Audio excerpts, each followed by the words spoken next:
ஏனென்றால் அவர் கருவுற்றிருப்பது தூய ஆவியார் தான். எனவே நீ பயப்பட வேண்டிய தேவையில்லை.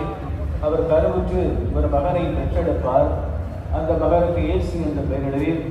அந்த மகன் இந்த உலக மக்களை எல்லாம் பாவத்திலிருந்து மீட்கக்கூடிய வல்லமை பெற்றவராக இருப்பார் என்ற செய்தியை தூதர் சொன்ன நேரத்தில் இதை முழு மனதோடு ஏற்றுக்கொள்கிறார்.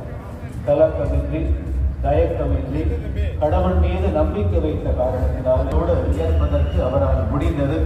எனவே மனவேற்றின்றி அன்னை மரியாளுக்கு தெரியாமலேயே இந்த காரியத்தை முழுவதுமாக இந்த நிறைவாக்கினர் சொன்ன காரியம் நிறைவதற்கு இணங்க இந்த உலகத்தில் அவர் வாழ்ந்தார். தன்னை கருவுற்றி இருந்தார். தன்னுடைய வாழ்க்கையில் தான் இந்த இயேசுவுக்கு வளர்ப்பு தந்தை கடவுள் இந்த கடவுள் இந்த இறைவாக்கினர் வழியாக சொன்ன காரியங்களை எல்லாம் முழு மனதோடு நம்பி இருந்தார்.